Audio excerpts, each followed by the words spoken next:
തിരുവോണത്തിൻ്റെ അന്ന് രാവിലെ ഞാൻ എഴുന്നേറ്റ് വരുമ്പോൾ ഞാൻ കാണുന്നത് ദേ ഈ കാഴ്ചയാണ് കേട്ടോ. ഞങ്ങൾ തലേ ദിവസം കുറച്ച് പൂക്കളൊക്കെ വാങ്ങി വെച്ചിട്ടുണ്ടായിരുന്നു. അപ്പോൾ ദേ ഇവർ മൂന്നാളും കൂടി കുട്ടൂസും നജനും കുഞ്ഞിയും കൂടി ഇരുന്നിട്ട് അത്തപ്പൂ ഇട്ടുകൊണ്ടിരിക്കുമായിരുന്നു. രാവിലെ അമ്പലത്തിൽ പോകാൻ ഒരുങ്ങി വരണം എന്ന് പറഞ്ഞിട്ട് ഞാൻ കുഞ്ഞിനോട് തലേ ദിവസം പറഞ്ഞിട്ടുണ്ടായിരുന്നു. പക്ഷെ ഞാൻ എഴുന്നേറ്റ് വരാനേ ലേറ്റായിപ്പോയി കേട്ടോ. അവൾ ഓൾറെഡി ഒരുങ്ങി സെറ്റായി വന്നിട്ടുണ്ടായിരുന്നു. ഞാൻ എഴുന്നേറ്റ് വരുന്നതേ ഉണ്ടായിരുന്നുള്ളൂ. പിന്നെ ഞാൻ ഓടിപ്പോയി കുളിച്ച് ഫ്രഷായി വന്നിട്ട് ആദ്യമേ അമ്പലത്തിലോട്ട് പോകാനായിട്ട് നിന്നു. ഇതിട്ട് കംപ്ലീറ്റ് ചെയ്യാനൊന്നും ഞങ്ങൾ നിന്നില്ല കേട്ടോ. ഞങ്ങൾ മൂന്നാളും കൂടി, ഞാനും ചേട്ടനും കുഞ്ഞിയും കൂടിയാണ് അമ്പലത്തിൽ പോയത്. അപ്പോൾ ഞങ്ങൾ മൂന്നാളും കൂടി അമ്പലത്തിലേക്ക് അങ്ങ് പോയി. പിന്നെ അമ്മ ഇങ്ങനെ അവനെ തിരുവോണമല്ലേ, അപ്പം അപ്പൂസിനെയൊക്കെ ഇങ്ങനെ വിളിച്ച് അത്തപ്പൂ ഇടുന്നതൊക്കെ കാണിച്ച് ഇങ്ങനെ നിൽക്കുന്നുണ്ടായിരുന്നു. എന്നിട്ട് ഞങ്ങൾ പിന്നെ പെട്ടെന്ന് അങ്ങ് പോയിട്ട് വരാമെന്ന് പറഞ്ഞിട്ട് പോയിട്ട് വന്നപ്പോഴേക്കും അത്തപ്പൂവൊക്കെ റെഡിയായി, വിളക്കൊക്കെ കൊളുത്തി വെച്ച്. മേടിക്കുന്ന സമയത്ത് ഞാനിങ്ങനെ ആലോചിച്ചായിരുന്നു, ഒരു അത്തപ്പൂക്കളൊക്കെ ഇടാൻ വേണ്ടിയിട്ട് ഇത് തികയുമായിരിക്കുമോ എന്നിങ്ങനെ വിചാരിച്ചിട്ടുണ്ടായിരുന്നു. പക്ഷേ ഒരു കുഞ്ഞത്ത ഇടാനൊക്കെ ഉള്ള പൂക്കൾ അതിനകത്തുണ്ടായിരുന്നേ. ഇത് ഞങ്ങളുടെ ജംഗ്ഷനിലിട്ട അത്തപ്പൂക്കളായിരുന്നേ, വലുത്. പിന്നെ അവിടെ ഇങ്ങനെ എല്ലാ വർഷവും പ്രോഗ്രാംസൊക്കെ ഉണ്ടാവും. പിള്ളേർക്ക് ഇങ്ങനെ കുറച്ച് കളികളും ഓണക്കളികളും ഒക്കെ. സദ്യയുടെ വീഡിയോ എടുക്കാൻ മറന്നുപോയേ. Happy Onam, happy Onam.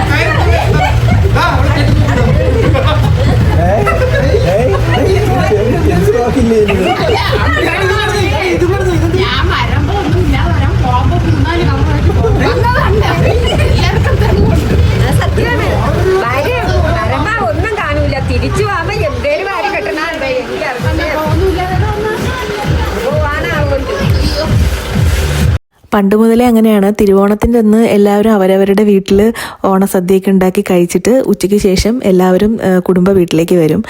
അപ്പോൾ ഇത്തവണ അതേ കൊച്ചു വന്നിട്ടുണ്ട്. കൊച്ചു മാത്രമേ വരാനുള്ളൂ ശരിക്കും പറഞ്ഞു കഴിഞ്ഞാൽ. ബാക്കി എല്ലാവരും തൊട്ടടുത്തടുത്താണ് താമസിക്കുന്നത്. അപ്പം എന്തായാലും ഉച്ചയോണൊക്കെ കഴിഞ്ഞിട്ട് പതുക്കെ എല്ലാവരും കൂടെ ഒരു സ്ഥലത്ത് കൂടും. ഇത് തിരുവോണം കഴിഞ്ഞ അടുത്ത ദിവസത്തെ ഓണസദ്യയാണ് കേട്ടോ. തിരുവോണം അവരവരുടെ വീട്ടിൽ ആഘോഷിക്കുമെന്ന് ഞാൻ പറഞ്ഞില്ലേ. പിന്നീടുള്ള ദിവസങ്ങൾ ഓരോ ദിവസവും ഓരോരുത്തരുടെ വീട്ടിലായിരിക്കും ഓണം. അപ്പോൾ ഇന്ന് വല്യമ്മയുടെ വീട്ടിലായിരുന്നു ഓണം. അങ്ങനെ ഓണസദ്യയൊക്കെ കഴിച്ച് ഞാൻ ഓൾറെഡി കഴിച്ചിട്ടുണ്ടായിരുന്നു. പിന്നെ ഇവരെല്ലാവരും കൂടെ ലാസ്റ്റ് ട്രിപ്പിൽ അവരെല്ലാവരും കൂടി ഇരുന്ന് കഴിക്കുക.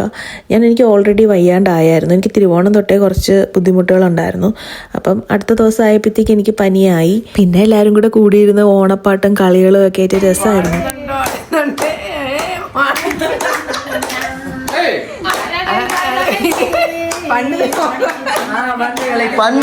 പണ്ടത്തെ ഓണത്തിന് പാടി പാട്ട് പാട്.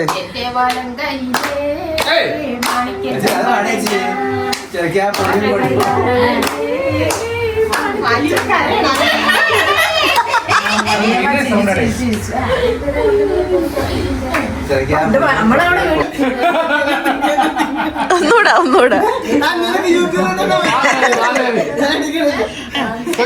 തുമ്പി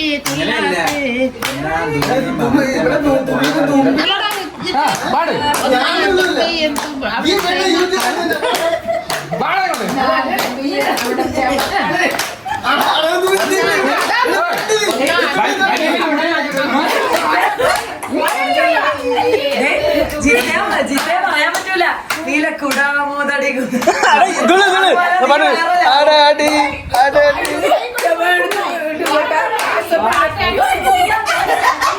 അവളെ പോണാണ്, അവളെ ഇങ്ങനെ മുടിയാട്ടം കാണുന്നില്ല. മുടിയാട്ടം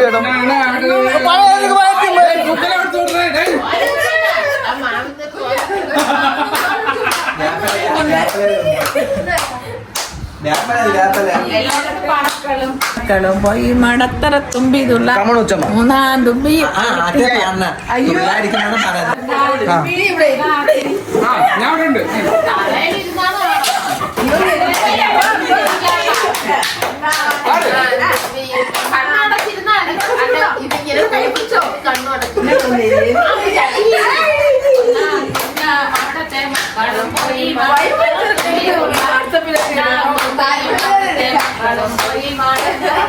Aku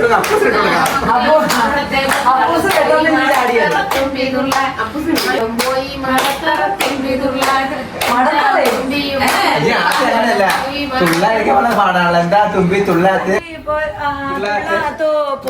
പോരഞ്ഞു പൂക്കല പറഞ്ഞോ എന്താ തമ്പി തുള്ളാത്തോ ആള് പോരഞ്ഞോ ആൾബലം പോരഞ്ഞോ എന്താ തമ്പി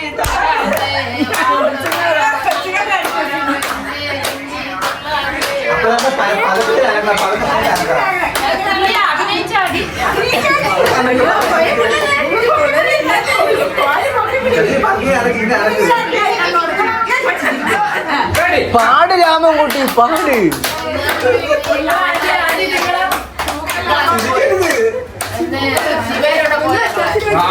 എന്താണ്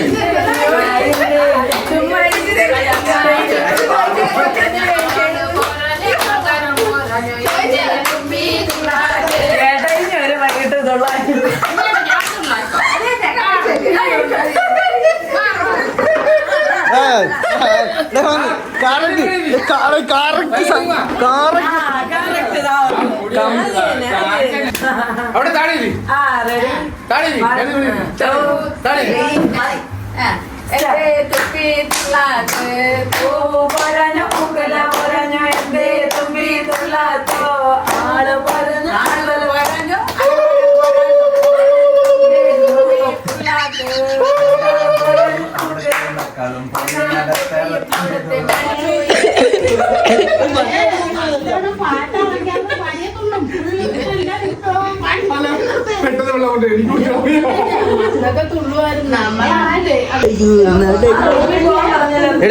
അവളുടെ യൂട്യൂബിൽ ഇട്ടുകളെ എന്നെ നാട്ടിക്കും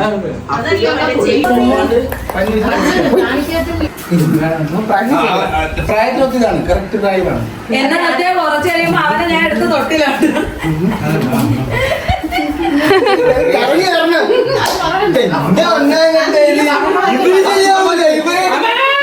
ഇവരായിട്ട്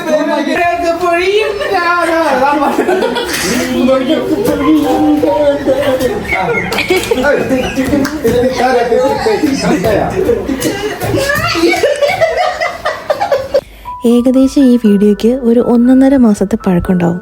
ഇപ്പോൾ ഈ വീഡിയോ എഡിറ്റ് ചെയ്യുമ്പോൾ ഈ വീഡിയോ ഞാൻ കാണുമ്പോൾ തന്നെ എനിക്കുണ്ടാകുന്നൊരു ഫീൽ എന്ന് പറയുന്നത് അതെനിക്ക് പറഞ്ഞറിയിക്കാൻ പറ്റുന്നില്ല.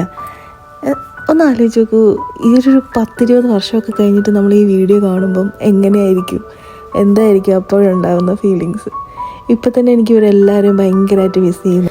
ഫാമിലി, ആ ഒരു ബോണ്ടിങ് എന്ന് പറയുന്നത് അത് എന്നെ സംബന്ധിച്ചിടത്തോളം വേറെ എന്ത് റിലേഷൻഷിപ്പിനെക്കാട്ടിലും ഭയങ്കര സ്ട്രോങ്ങും പ്യുവറും ആയിട്ടുള്ളൊരു ബോണ്ടിങ് എന്ന് പറയുന്നത് ഫാമിലി തന്നെയാണ് കേട്ടോ. ആ ഒരു സ്നേഹം, ആ ഒരു റിലേഷൻ എന്ന് പറയുന്നത് അത് വേറെ എനിക്ക് അങ്ങനെയാണ് ഫീൽ ചെയ്തിട്ടുള്ളത്. വേറെ ഒരു റിലേഷൻഷിപ്പ്, ഫ്രണ്ട്ഷിപ്പ് ആയിക്കോട്ടെ, എന്തായിക്കോട്ടെ, ആ ഫാമിലിയിൽ നിന്ന് കിട്ടുന്ന ഒരു സപ്പോർട്ടും സന്തോഷവും അവരെല്ലാവരും കൂടി ചേർന്നിരിക്കുമ്പോൾ കിട്ടുന്ന ഒരു സന്തോഷമൊക്കെ അതാണ് എനിക്ക് ഏറ്റവും വലിയ. നമ്മൾ എന്താണോ അങ്ങനെ നമ്മൾ അക്സെപ്റ്റ് ചെയ്യാൻ പറ്റുന്ന, അല്ലെങ്കിൽ നമുക്ക് എന്ത് കുറ്റവും കുറവും ഉണ്ടെങ്കിലും അതൊന്നും അവർക്കൊരു പ്രശ്നമേ അല്ല. കാരണം നമ്മളെന്ന് പറയുന്നത് അവരുടെ സ്വന്തമാണല്ലോ. ഇത്രയും വലിയൊരു കൂട്ടുകുടുംബത്തിൽ ജനിക്കാനും അവരുടെ എല്ലാ സ്നേഹം കിട്ടി ഇങ്ങനെ വളർന്നു വരാനും ഇപ്പോഴും അവരെന്നെ നോക്കുന്നത് ഒരു കുഞ്ഞെന്നുള്ളൊരു രീതിയിലാണ്. അങ്ങനെ ഇത്രയും ആൾക്കാരുടെ സ്നേഹം കിട്ടി വളരുക അല്ലെങ്കിൽ ജീവിക്കുക എന്നൊക്കെ പറയുന്നത് ഒരു ഭാഗ്യം തന്നെയാണ്.